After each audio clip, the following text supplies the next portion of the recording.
The year is 1994, and we find ourselves following a wealthy baby named Bink who was kidnapped by three clumsy criminals posing as photographers. However, the clever baby escapes and embarks on a wild adventure through the city, visiting a zoo and even a construction site, all while the kidnappers are desperately trying to catch him. Unaware of the danger, Bink enjoys his journey, guided by images from his favorite storybook. All the while, his parents and police are frantically searching for him. This film blends humor, action, and heartwarming moments, as Baby Bink always seems to be one step ahead of the crooks. Now, despite its simple plot, Baby's Day Out is remembered for its physical comedy, its charming lead, and entertaining chase scenes. It has since garnished a cult popularity as a nostalgic family favorite, especially among audiences who enjoy lighthearted slapstick adventures in literal live-action cartoon settings. This week on Back to the Balcony, we cover Baby's Day Out. Gene Siskel and Roger Ebert, two titans of cinematic review. Sometimes right, sometimes wrong, but always captivating. Your hosts Antonio of the Cult-Worthy Cinema Podcast and Justin Henson of the Movie Wire are here to take you back to the balcony.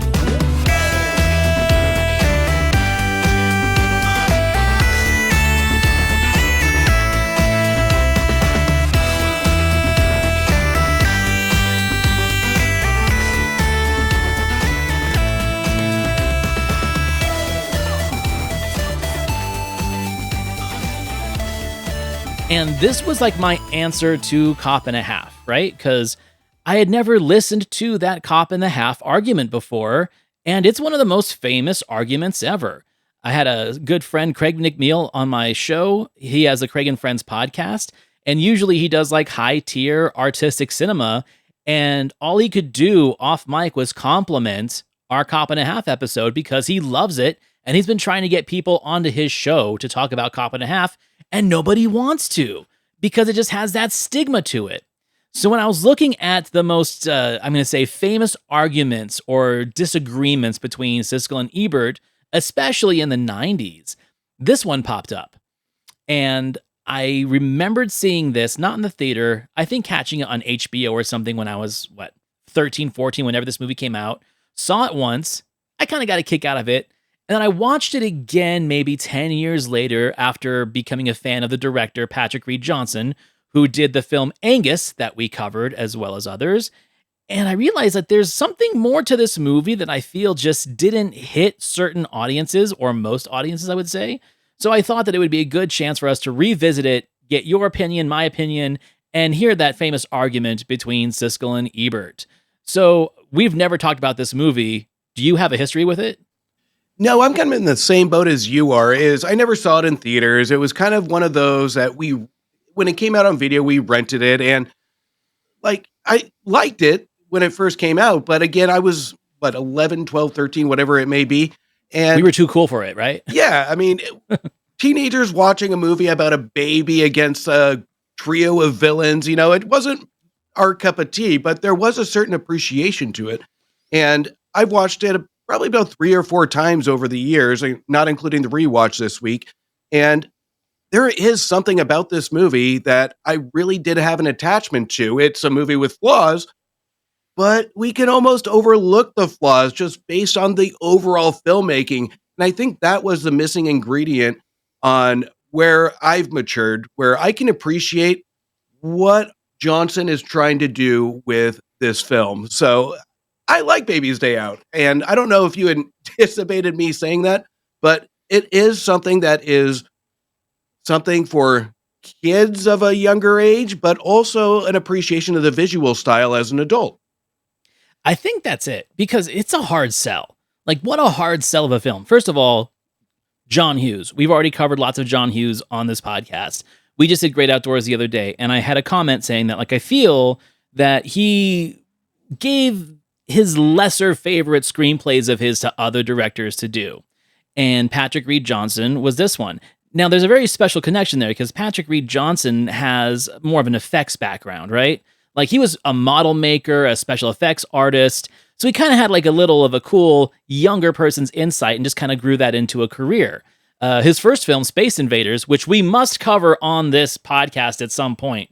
I'm not going to give any clues to what my thoughts on that film are, but that's definitely a film that 90s kids remember, good or bad. So there is like a very firm footprint of the special effects comedy of the 90s with this guy.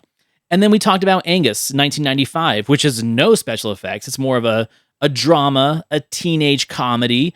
So the choice to do this one, I feel, was an opportunity to make, like I said, a live action cartoon, because that's what this is. We talked about Hudson Hawk being kind of like a Wile E. Coyote Roadrunner cartoon.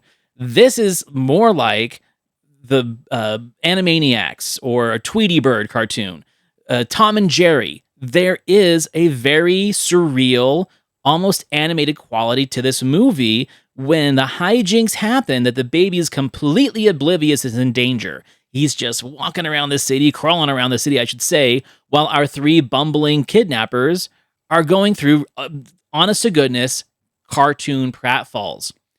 I don't know what the audience was for this movie, but now that I go back and watch it, there's an appreciation that they made this, that they made those early CG skylines of Chicago, which are still breathtaking. Watching this downstairs on my big screen TV, I was like, oh, I can't believe how good this movie looks for being just a throwaway comedy from 94.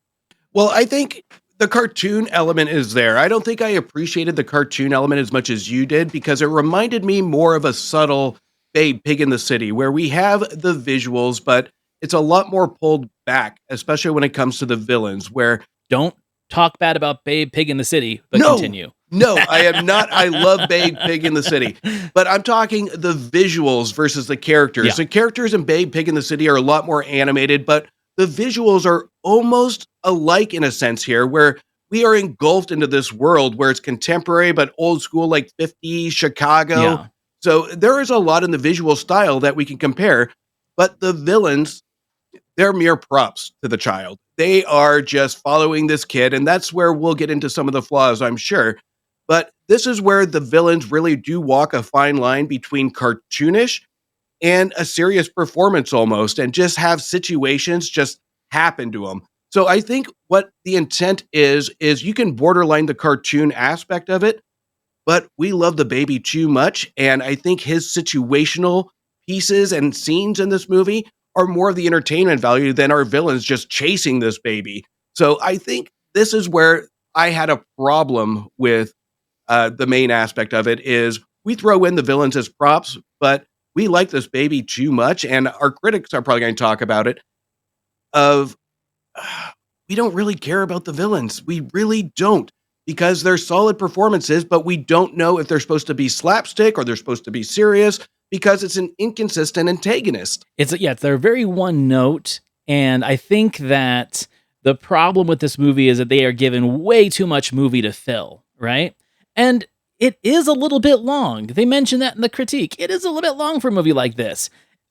I give it a pass because I'm absorbed by what it's trying to do. But as a first-time viewer or as a critic, I would say this is too long.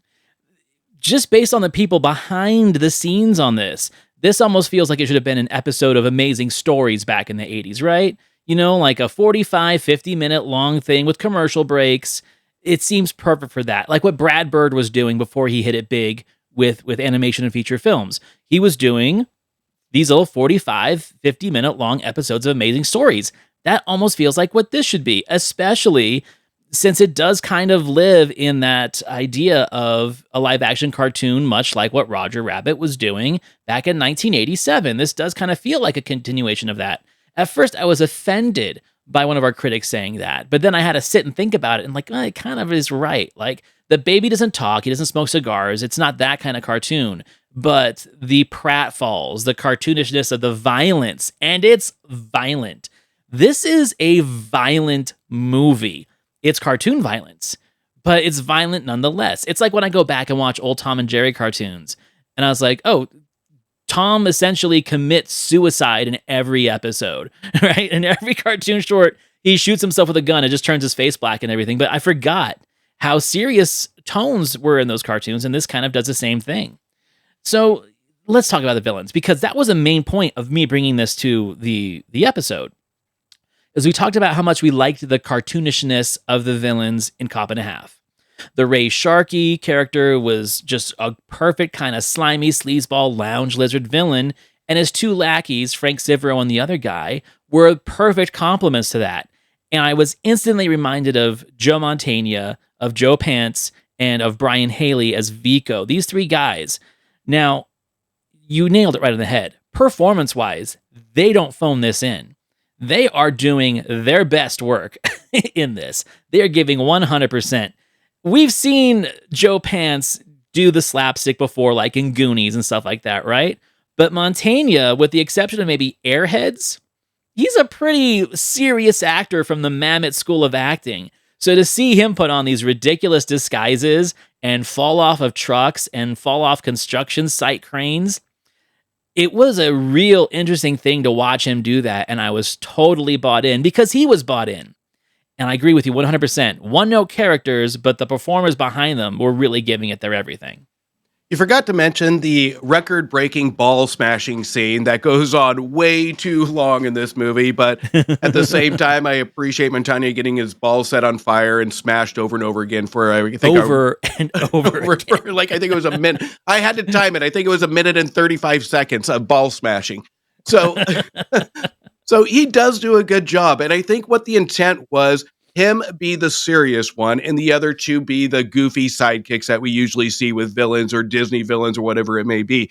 Right. But they wanted to home in on the seriousness of his performance and have bad shit happen to him. So I think this is where the unbalance happens, is the other two side villains don't know what to do or how goofy to go. Nobody wants to outperform the other. And I think that's where this movie really could have been something more to kind of decide where they want to go when it comes to goofiness or where they just want to be that serious element. No, none of the three know what they're doing when it comes to where this movie wants to go. And Johnson, I appreciate the visuals, but I think he needed to actually home in on the talent with his character direction here and say, go all in. Because this movie's intent is to be that goofy Home Alone cartoonish vibe, and there are moments here in the long runtime, as you said, that we don't know what it wants to be or who this movie was made for. So I think there is a confusion, not with the baby, that is clear, but with our villains on where to take this movie. And Johnson, I think, realizes this because he counterfills it with a lot of unique visuals, a lot of eye candy things. I mean, I always go back to the crane with Eddie just hanging from it with the sunset in the background. That's a fantastic shot. It's a great shot. It's a great shot. And it goes for almost a minute. So there's a lot of visual filler here to compensate for our villains. So I want to say it's a misdirection, but at the same time, it's a smart direction because he realizes where his strengths are. And we don't really get that from somebody that directed Spaced Invaders and Angus. It's one of those that if you're watching it for the first time and you're familiar with the director, it's at a left field on how he directs because Angus was a low-key film. Space Invaders was just a goofy family comedy with a lower budget. This, he takes full advantage of how this movie looks, knowing that he doesn't want it to be another Home Alone. He doesn't want it to be another goofy family movie. He wants some seriousness to it. And I think that is a double-edged sword where you can appreciate it, but at the same time, it pulls the movie back a little bit. Well, and also I blame the script more than anything because this is such a finite subject matter stretched out to an hour, 40 minutes. This is an hour, 20-minute movie, but it's got an extra 20 minutes of filler in it. Now, if it was just the baby being chased by the kidnappers, I think that energy, honestly, is strong enough to get you through the movie. The problem is we keep getting these intercut segments of the FBI agent, of the detectives, of Lara Flynn Boyle and Glenn Guglia, her husband. I forget the actor's name. But we get too much of these guys breaking up that energy, and I think that's what adds to the length of the movie. When we don't have this constant cartoon energy go all the way through, oh no, we need exposition. I get it. It's hard to direct a story that on script, how long was the script? Because there's not a lot of dialogue in this movie, so it's probably mostly expository action sequences, and then you have to visualize that and then make sets and computer generated components and props and sound effects. The sound effects and music are great. The score is great. Like, there's so much good stuff to this movie. So I think that when seeing the challenge of this film, Patrick Reed Johnson being a visual effects guy is like, okay, well, I'm going to make this movie look as great as possible.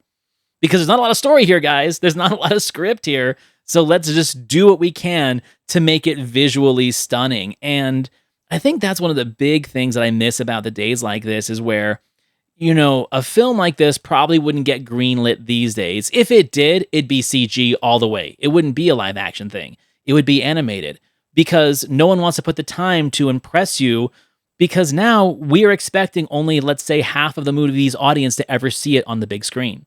Most of them are going to see it at home. Most of them are going to see it streaming. So what's the point? This movie looks good on a TV. I can only imagine what it looked like on the big screen back in the day, but not a lot of people saw it, so how are we really going to know? The last thing I have to say about the film before we get into your last thing and then the critic's opinion of it is that, again, this is something that I feel is very 90s. Much like Cop and a Half, much like Kindergarten Cop, there was this real idea of bringing kids into the adult world and adults into the kids world and kind of blending this violence and action, but also spectacle. And the 90s was a decade to do that. There was some of it in the 80s, but I feel like it was more hit and miss, where this was actually a studio focus. Let's make a film with Burt Reynolds and a kid. Let's make a film with Arnold Schwarzenegger and a bunch of kids. Let's make a film where a baby is chased around by dangerous kidnappers for an hour and 40 minutes. This genre's kind of petered out. And I'm glad it has, because I don't think it's sustainable, especially in today's market. We saw that with films like the Tooth Fairy and the not the John Cena, but the Tooth Fairy and like the Vin Diesel movies, the Pacifier, stuff like that, right? That's all parodied now. It's a joke now. And I don't think we're going to see that come back anytime soon. So I'm glad this movie exists. I'm glad that it came out in that era where films like this actually kind of did have an audience, or at least the motivation to find one. This came out in almost an experimental time of family films, because within the last 2 months of this release, we had like North, Angels in the Outfield, Little Big League, Flintstones. Studios are trying to find the next generation of bringing families into their seats. And this one, out of all of them, was probably the most experimental to an extent, even though it's almost a copycat of Home Alone. But they add a baby to it. So yeah, it's the same repetitive formula that we've seen, but it doesn't go full Home Alone. It's almost like a Milo and Otis if we took out the dialogue, where we're following this baby on a lot of antics that almost pays homage to a lot of those limited dialogue, subtle films of the 70s and 80s, where it is a cartoon at first glance, but it is more of just a visual piece of it, more of just follow these characters, don't necessarily listen to the dialogue piece of it, which is surprising for a John Hughes written film, even though we do have a little bit of his heart put into it, but it's a lot more condensed here. But I think this is where the studios really went experimental with it, and it didn't hold up to the blockbuster movies that surrounded it. But I'm glad it has a cult following now, because there is a lot to appreciate about. There is a lot to appreciate about it now when it comes to overall filmmaking and risk taking. Yes, and what it has done is it's encouraged me to kind of go back into the early to mid 90s and think of movies that I remembered enjoying as a kid and haven't revisited them since, but seeing that they have cult followings and going back and digging those up. So yeah, we'll definitely see more films like this on the show. Now, before I get to the critics thing, got to throw this one last little bit out there. I did not know this until I was reading up on it and saw his name in the credits, but Vern Troyer, Mini-Me himself, was the stunt double for Baby Bink. So in those long shots where you see him crawling through the construction yard or across the street and stuff like that, when it's not a puppet or maybe a CG, it's Vern Troyer in a little baby costume going around. So you got to start somewhere. I love that, because watching it on a big screen now, you notice a little baby hand puppet, but you didn't notice the man adult, if you will, which in a is baby creepy outfit. when you see it. It is super. Especially in the construction scene when he's like crawling off the beam onto the ground. I was like, okay, that's Vern Troyer. That's a man baby. I never noticed it before. It's crazy. Okay, so now let's hear what our critics have to say, and let's preface this really, really fast. So I could not find the entire conversation about the show.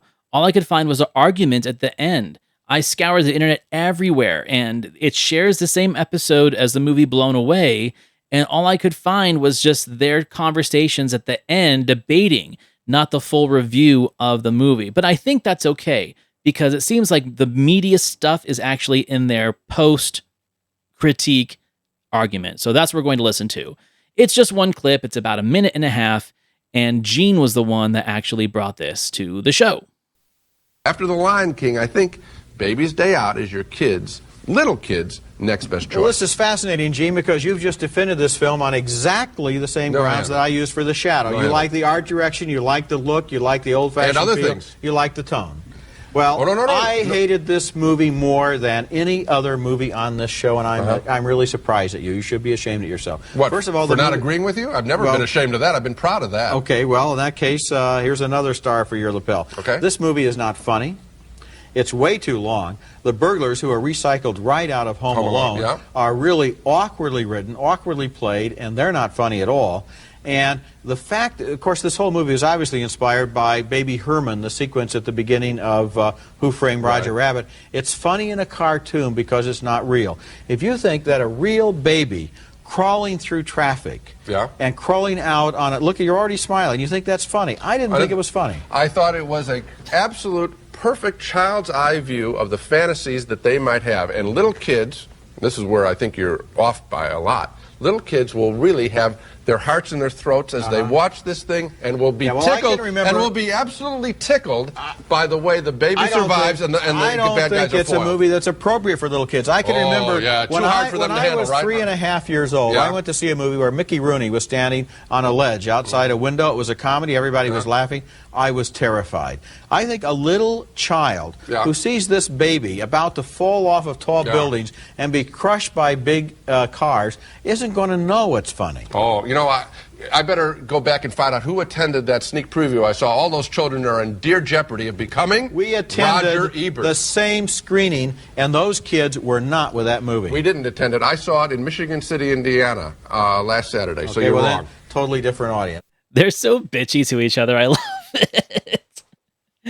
Okay, so from what I got from that, and from reading the critique of Roger Ebert on his and reading his article review from the paper. So Gene appreciated, and this is so funny to say because it's such a hypocrisy for him. He appreciated the cartoonish danger that this baby was in. And he loved the fact that it was a good-looking movie, the set pieces. He liked the villains. He liked that it was a live-action cartoon, but he loved the fact that there was all these thrilling moments where the baby almost fell off a building or the baby almost got hit by a bus. This is the same dude that will thumbs down any movie that puts a child in danger, saying that it is a cheap trick to pull out heartstrings. It's a cheap trick to get cheap thrills out of people. But he gave Baby's Day Out a thumbs up for all the reasons why he hates other movies that put babies in danger. Correction, kids in peril. Older, but you put a baby under a car, he's all in, thumbs up. Babies are fine. So this is where I'm kind of like torn between these two because in a way they're both right. And they're both wrong. And they're both wrong. So, but I have to find a rhyme and reason because you're right. The one that we would assume to hate this movie, you hated all the Home Alones, we take it down instead of a kid with a air pistol to a baby that's defenseless, and he's defending the same kind of humor that this is going for. So I have to put myself in his shoes on it, and we forget that he is raising a couple of kids at this time now, and whether or not that opened up his heartstrings to see a baby, but I had a problem with a key moment in here where he says kids are going to want to see this baby survive. And that almost loses credibility on the humor of it. Kid wants to see a baby almost die. Like, what in the actual fuck? Why would you put that in a critique saying audiences are going to flock to the theater, kids are going to flock to the theater to see if a baby survives? So I think that's going to kind of lose credibility on who's going to see this movie at the time of this review, because if I heard that as a parent, I'm not taking my kid to this movie, even though with the slapstick humor, we know what the outcome's going to be. It's like I said earlier, it's a repetitive formula with a better visual. So I think Ebert said it best, is that the more you like Baby Bink, unfortunately, the less you're likely to enjoy him crawling along a ledge because it almost makes the villains irrelevant.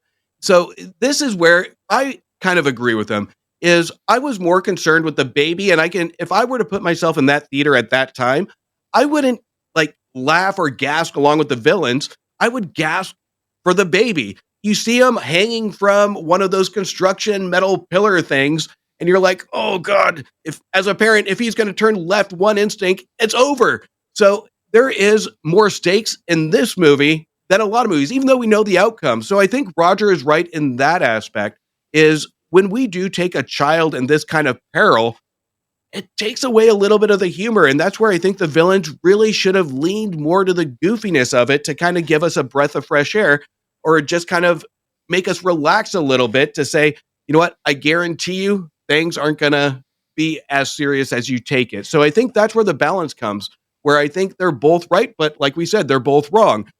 There's no real in between. You're either going to like this movie and go with it, or you're going to just kind of think it's okay. Well, I mean, I can't say that it's a hard film to critique because most critics hated it, and that's fine, whatever. We have our own opinion about like what does that really mean in the sense of audiences enjoying it, and that's what Rotten Tomatoes has kind of done. You know, a critic score could be 11% and the audience can be 90. It just things like that happen. I think that Roger, though, is being such a bitchy prude on this episode because you can't tell me that this man really thinks that a bunch of 3-year-olds are going to go watch this movie and either A, be terrified a baby almost dies, or B, they're going to go crawling out of the theater unattended into traffic. Like, that's the message that he's portraying, and it's bullshit.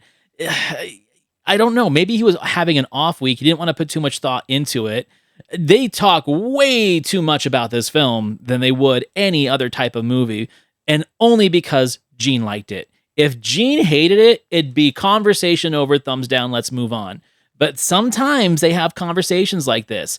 Cop and the Half was the exact same thing, where Gene was the prude and Roger was a champ, right? It's just an interesting thing that paradigm shift happened. I don't like Roger's review of this at all, but like I said, he's not wrong, but he's also not right. The same can be said to Gene about the violence, the cartoonishness, and that's my whole point. Don't look at this like it's a feature film. Look at this, it's like a cartoon. Animate these characters, and your whole argument disappears. The only reason why both of their arguments seem to work for them is because it's a live action film. Take the human element out of it, animate it, it's not a problem anymore. You can both hate it, no one cares. It's the fact that it is a live action cartoon and that it's trying to be, that somehow their critic brain can't process the fact that we're supposed to suspend our disbelief and see what they're doing.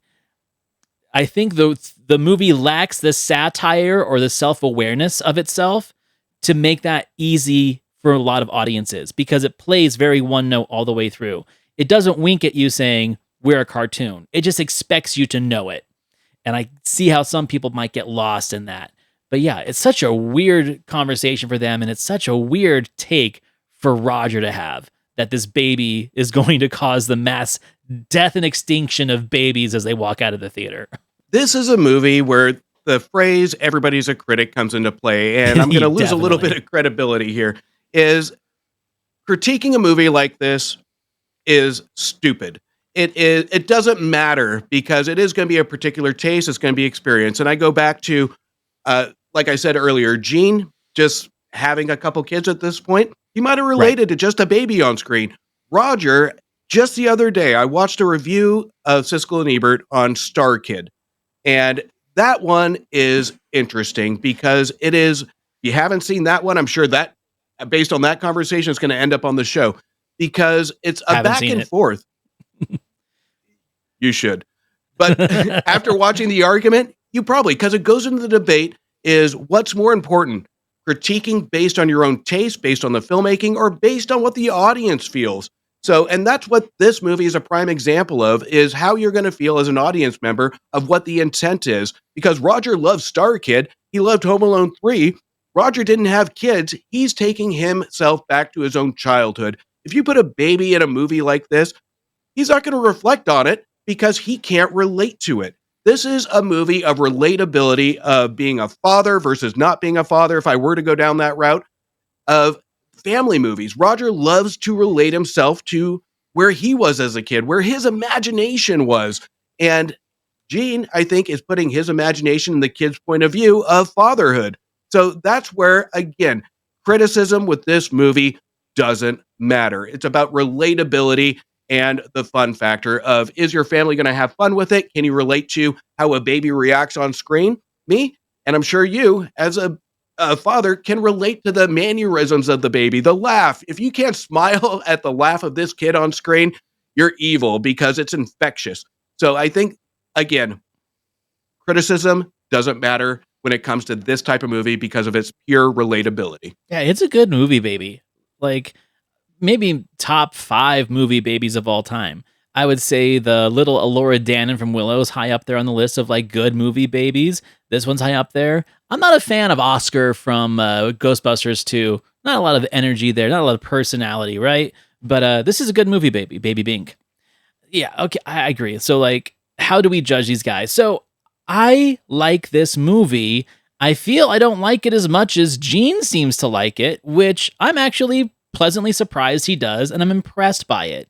And I'm impressed that he stood up for it. However, he is the hypocrite, and we know this, and we talk about that topic very, very broadly on this podcast. So, do I forgive him for the hypocrisy and just go along with his review?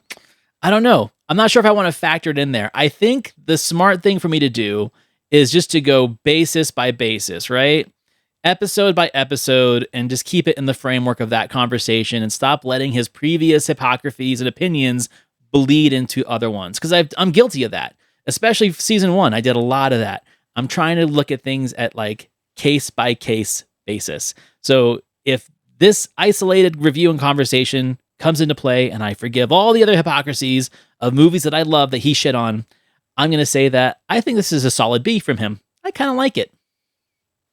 I think that's fair. And this is where it's going to be tough, especially, we've talked about this before.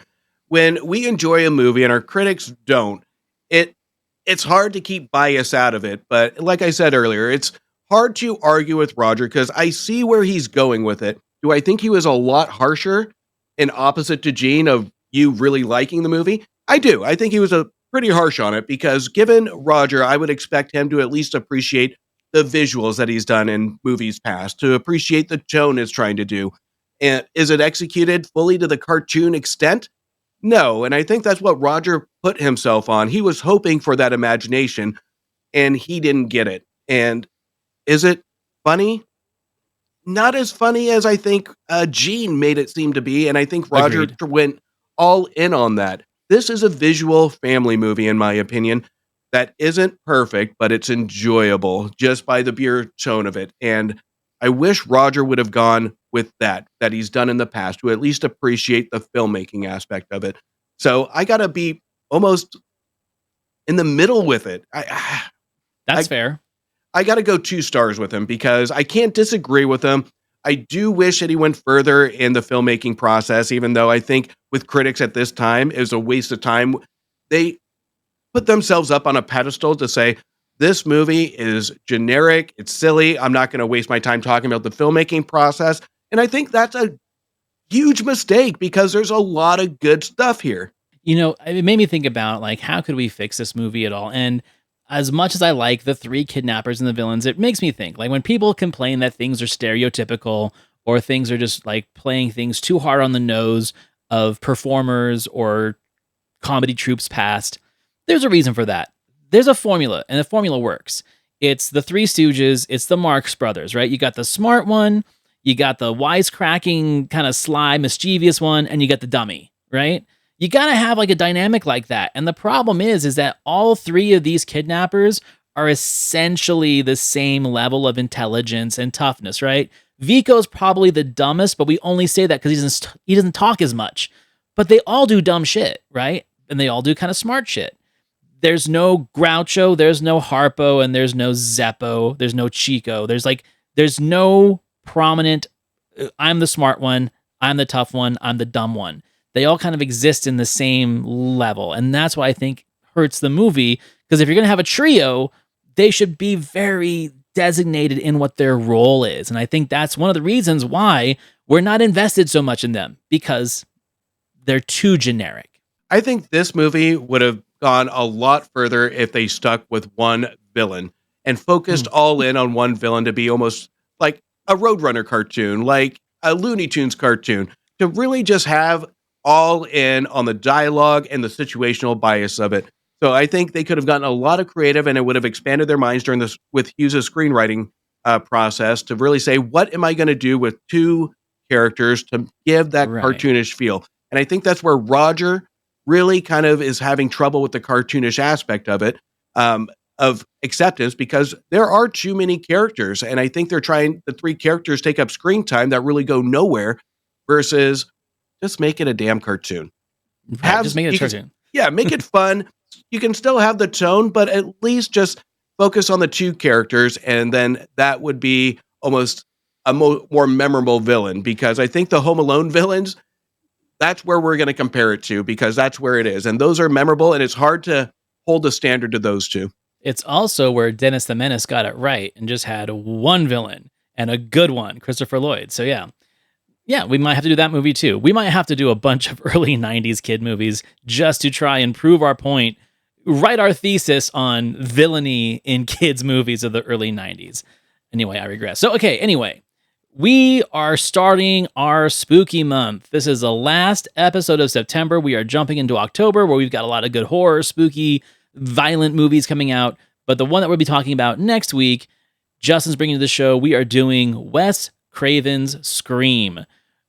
That's great. I'm amazed that we haven't done it already, but it is like the perfect movie to talk about it, because it really is a film that reintroduced a whole new generation of people to the slasher film, right? So I don't remember these guys' conversation about it at all. Really looking forward to it. And I'm looking forward to rewatching Scream. I'm never tired of watching Scream. I think the best part of the conversation, we're going to have to do it later, is Scream 2, because we get into the gene contradiction, and I think that's what sold me on this, is not just the original Scream, but the combination of both of them. And I think it's going to be a great conversation, and I watch Scream once a year. I think it's going to be a good conversation. Please rate, review, subscribe, give us 5 stars on your favorite podcatcher like Apple Podcasts and Spotify, and please subscribe to our YouTube channel. Leave reviews, comments, and suggestions of films that you would like us to talk about, as long as Siskel and Ebert have reviewed them on their show. You can find me, Antonio, over at thecultworthy.com. You can find my co-host Justin over at themoviewire.com. And we'll see you next week. See you next week.